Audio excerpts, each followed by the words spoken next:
It's the first official week for the NFL preseason, week 1. That's what we're here to talk about. And, of course, it doesn't matter if it's preseason, training camp, or anything like that. Sorry for whatever came out his mouth. But what's been coming out of the mouths of the Cowboys fans is what's going to happen to number 11. He requested a trade on Friday, Micah Parsons. And, of course, a lot of people just like, what? Yes. The negotiations hitting a roadblock since the summer kind of started here, even if you want to go back to March with that man right there, Jerry Jones. But on X, Micah Parsons saying in part, I no longer want to be here. Send me somewhere else, Jerry. As you can imagine, that sent shockwaves. But one man that wasn't worried, Jerry Jones. His response to that on Saturday saying, quote, I enjoy Micah, but as always in relationships, there's different moods at different times of your relationship. Don't lose any sleep over it. That's the one thing I would say to our fans. Don't lose any sleep over it. Okay, Jerry, if you say so. He's done this before, so I guess we got to wait. Call it business as usual for Big D because it's just business in Buffalo. Bills running back James Cook would like a new deal, and now he's taking matters into his own hands. He showed up to practice yesterday, but did not participate. He's in the final year of his rookie deal and didn't give away too many details when talking to reporters yesterday because the business looks just like this. They asked him, why didn't you practice? He says business. Then, are you going to practice tomorrow? Meaning today? He said business. Just business. Business. Business. Big B's up everywhere for James Cook. Other things to watch this week when it comes to the QB1 job with the Indianapolis Colts. Remember, it's Anthony Richardson there and Danny Dimes, who they brought over this offseason, but apparently it's been heating up. Richardson, as we know, has been dealing with injuries over the past few weeks, but so far showing flashes in camp. But Jones is in the thick of it when it comes to that competition as well. But after practice on Sunday, Shane Steichen addressing the media about the QB battle and the upcoming preseason tilt on who will get the start. Both are going to play in this game. I haven't had a chance to talk to them about who's starting, but I'll address that with them tonight. I want them to hear it from me first before they hear it, through the media.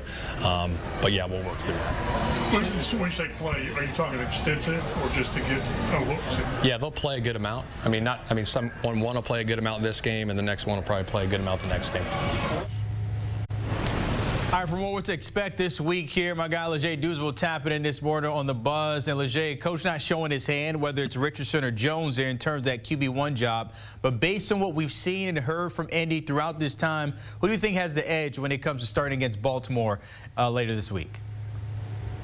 Yeah, Brandon, I'm going to give the edge to the top 5 pick for the Colts, and that is Anthony Richardson. That's a lot of draft capital you're spending on taking a guy in the top 5. So you're going to give him every opportunity to be the guy. And when you look at it, Brandon, he's only 23 years old.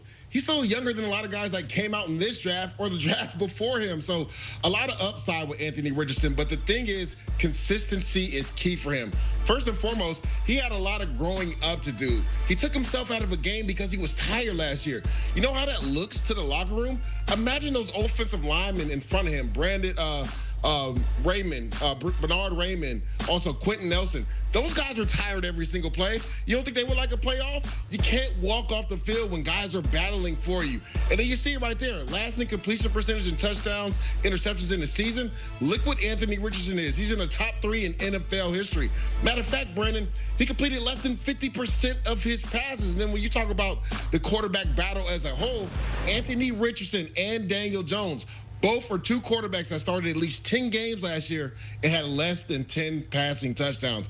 Now, this offense can be explosive, but they need the right trigger man. And I say they can be explosive because they were the only team last year to have 3 receivers go over 800 yards receiving. And that's with inept quarterback play. So just imagine if they get viable quarterback play, how this offense could take off. That's crazy to see Jamarcus Russell still popping up on full screens when it comes to stats. If I'm Anthony Richardson, I want to get far away from that. Something else when it comes to the Colts there. They had an injury yesterday to running back Savon Ahmed. He was carted off with the hip drop tackle that, of course, that play has been suspended since last year. Had a lower leg injury, but I want you to listen to what Coach said had to say about that. never want to see that happen. I know we don't encourage hip drop tackles. I know Trey's, down in the dumps, and I don't think he's trying to do that. We're just trying to, create an edge is what I'm trying to get done, especially in the developmental. Those guys are going to have to tackle, come preseason. So, but thoughts and prayers with Savon, and hopefully he has a speedy recovery. So that was a live tackling period for them? Yeah, the developmental, as you guys have seen the last, couple days, we've been live with those guys, just getting them ready, for tackling in the preseason. So, just it kind of happened in the end zone. Is that an area of the field where maybe you got to use some judgment, or what do you think? Yeah, he's chasing him down right there, trying to make a play before he scores. Again, I'm sure he obviously didn't mean to do it. Injuries happen in football. It's a very unfortunate situation for Savon. Jay, I'm going to let you put your defensive hat on. We all know we have seen this. This play has been highlighted, or this tackle has been highlighted since Tony Pollard 2 years ago in the playoffs with the Cowboys, and now it seems like it comes up every now and then. Your thoughts on the tackle, and obviously it's not a purposeful thing. Yeah, I want to go to what Shane Steichen said. Injuries happen in football, Brandon, and he put it out there clearly because Savon Ahmed was ahead of Trey Washington, who was the undrafted free agent safety who made the tackle. The thing is, when a force is going forward and you're trying to prevent them from scoring, naturally your hips are going to drop, and that's where you potentially could be in that position to have a hip drop tackle. So I always thought there was so much gray area in that rule, because what is a defender supposed to do when he's in a chase position trying to chase somebody down? I know people will say, well, he shouldn't have been in that position to begin with. That's how football works. You're not going to always be in a position to make a play properly head up to tackle somebody. So to Shane Steichen's point, injuries happen. It's very unfortunate for Savon Ahmed that this happened to him, but Trey Washington was just trying to make a play. And to his further point, this is common. I know people will say live tackling in practice. You talked about those developmental guys, the backups, the third stringers. Those guys go through live tackling because they're going to play majority of the preseason game. And the last thing you want to do is go out there your first time under the lights and not know how to properly tackle, because the game and the speed is so much faster in live game action. So this is common. When I was playing, the backups and the third stringers, they did tackling. Sometimes even the starters did tackling. You even heard Eric Glenn for the New York Jets said the only way to get better at tackling is to tackle. Now, we're not going to do it every single day. There'll be select plays where we do it, but that's the only way to get better at it. It was just unfortunate for Savon Ahmed that he got hurt during that play. Of course, this was an actual game, and that one, it is now illegal nowadays, but we'll see what happens the rest of the way throughout the season. I'm pretty sure, I hate to say, it's probably going to happen again, but as you said, it's a part of the game. Something that's not part of the game right now, James Cook taking the day off yesterday, calling it business-related, quote-unquote. What do you make of this? Is this a big deal, little deal for the Bills? Of course, he's still seeking a new contract there.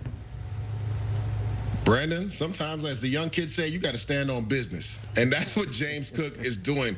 Let's go back to last year, right? Josh Allen is the MVP, but his passing numbers weren't as great as they were the previous 4 years, right? You know why that was? Because they leaned on the run game in the offensive line. James Cook is averaging nearly 5 yards a carry for his career. He has back-to-back 1,000-yard seasons. And then you hear our own Pete Prisco always talk about the airbacks. Well, let me give a stat for you.